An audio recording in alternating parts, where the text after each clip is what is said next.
Okay, magandang umaga po sa ating lahat. So, this morning po, ako po ay nag-devotion at nakita ko po itong devotion ko na matatagpuan po sa Old Testament. In particular, dito po sa Psalm 62, may mga Bible po kayo. Psalm 62 verse 10. Isang verse lang po siya, salin ng NIV. Okay, ito yung nakalagay Do not trust in extortion. Ito po yung pangingikil, no? Do not trust in extortion or put vain hope in stolen goods.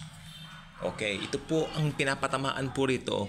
Yung mga tao po nung mga panahon na yan, nung lumang tipan na yan, may mga tao pong nangingikil. Yumayaman po sa hindi mabuting pamamaraan. At ito po mga taong ito, tulad na lang po ni Jezebel, yan po yung mga tao na handa nilang apihin ng kahit na sino man, makuha lang yung mga bagay na gusto nilang mapasa kanila.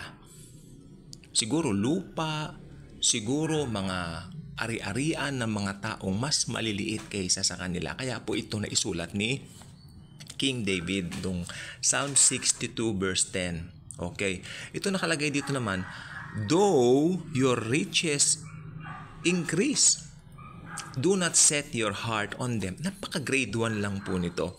Kahit sabi niya na yumaman ka pa o madagdagan ng iyong mga kayamanan, huwag mong ilalagay ang puso mo sa mga ito. Ibig sabihin, ang mga bagay na yan, lilipas din. Be wise. Ilagay mo ang puso mo doon sa nagbigay sa'yo ng mga bagay na yan. Kasi dalawa yan merong blessing at merong blesser. Yung blessing, nakuha natin dahil sa blesser. Masaklap ngayon, sa panahon po ngayon, lumalapit lang sa Panginoon para sa blessing. And then, pag natamo na yung blessing, kalilimutan na yung blesser. Alam po ba ninyo, may mga kilala akong tao, they even forgot to say, thank you Lord, sa mga natatamo nilang tagumpay sa buhay. Ang ending pa nito, yung ibang tao, yung kanilang mga tagumpay sa buhay, krine-credit nila kasi nagsikap ako, kasi ma-disiplina ako, kasi ako ay talagang masipag, ganyan. Okay, while mabubuti ang mga bagay niyan, pero tandaan po natin, lahat ng meron po tayo galing sa Panginoong Hesukristo.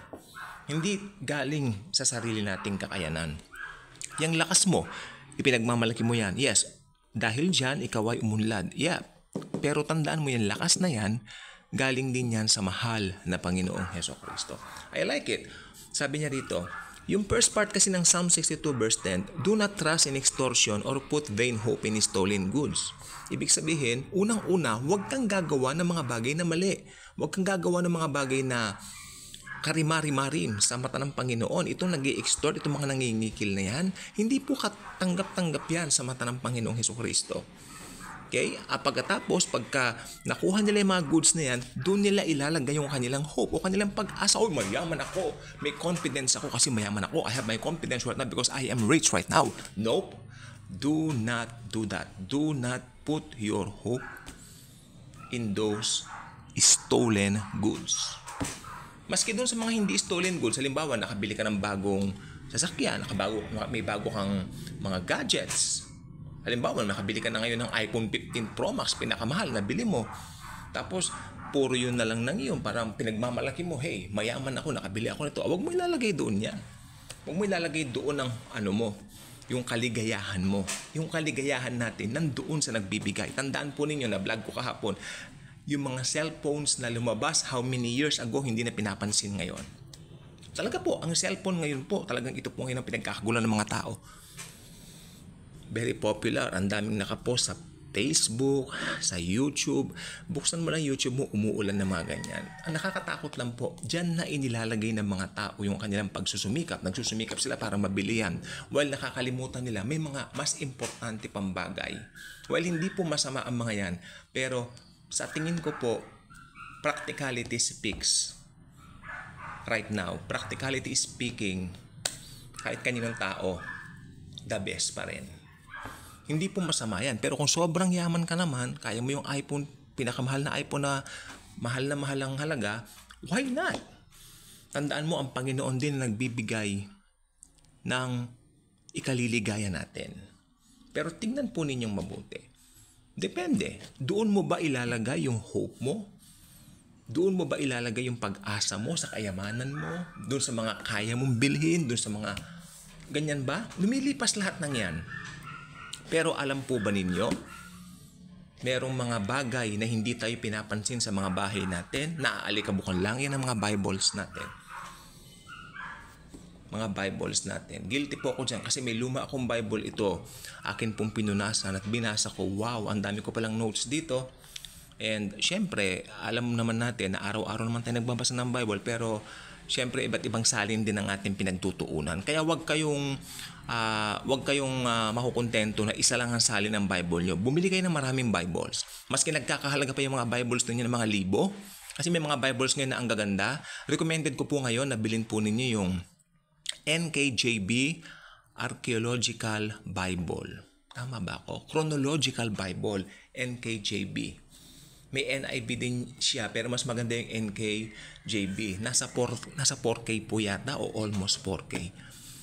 Ayan ang investment kasi yes, yan ang gusto ko sa Christmas, no? Kasi marami kang makikita rin yung naka-chronological siya. I like that. Ayun doon. Ang Biblia po magandang investment. Pero syempre there's something doon sa mga lumang Biblia namin na pag binabasa ko, talagang may maaalala ka rin na may maaalala ka rin na mga mahal mo sa buhay, na buhay pa nung ginagamit ninyo yung Bible na yun. Di ba? Iba tipong ganyan, napakaganda po.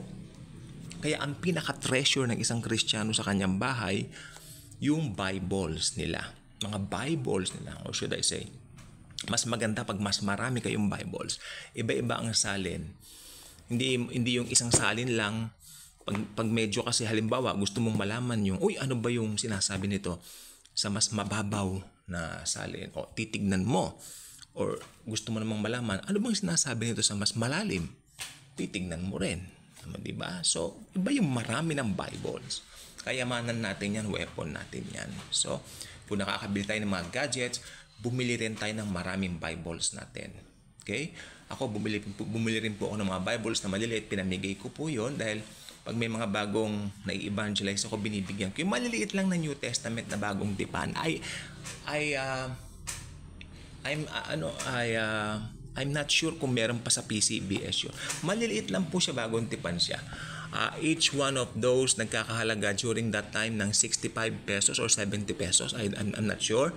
Pero parang bago pa lang mag-pandemic, naalis na siya sa merkado. Nakakalungkot kasi nung panahon po noon, kahon-kahon ang binibili ko para ipamigay dun sa mga nai-evangelize ko, especially sa mga hospitals, no, sa mga institution na kung saan nangangailangan makarinig ng gospel. So sad, I don't know ano pong nangyari. So parang yung mga New Testament ng Gideons, ayun, napakahalaga po. Ayan ang ating dinidistribute. Meron tayo laging handa. Okay, fine. Well, maganda naman po na sa mga cellphones natin ng Bibles ngayon, kahit saan dala natin. Pero iba pa rin po yung may physical copies tayo ng salita ng Panginoon. Kasi ito talaga yung nagre-remind sa atin na pag nakita mo yung book na yun, sandali lang, magbabasa muna ako. Okay, dito kasi sa cellphone, pag nagbabasa ako minsan dito ng Bible, minsan may nag-click, may gumaganon, may mga nagpa-pop-ups, may nag-message, mai-istorbo ka, hindi ba? So, yeah. Pero doon, halimbawa yung YouTube channel ko, may notification, magbabasa ako, ganon. So, pero doon sa libro, hindi. Talagang tuloy-tuloy ang basa natin. So, again, do not trust in extortion or put vain hope in stolen goods. Though your riches increase, do not set your heart on them. Kaya kung hindi pa kayo nakasubscribe sa ating channel, I invite you to do so. Click the notification bell, share this video, share the wonderful love and grace of Jesus. Hope isaalang-alang po natin yung mga natutunan natin na tayo po, pinagpapala po tayo ng Panginoon. Actually, pinagpala na po tayo bilang mga Kristiyano. Pero ang gusto lang po ng Panginoong Jesucristo, huwag nating kalilimutan siya.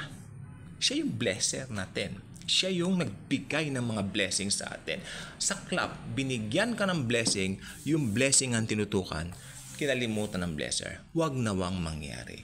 Thank you, and Jesus truly loves us all.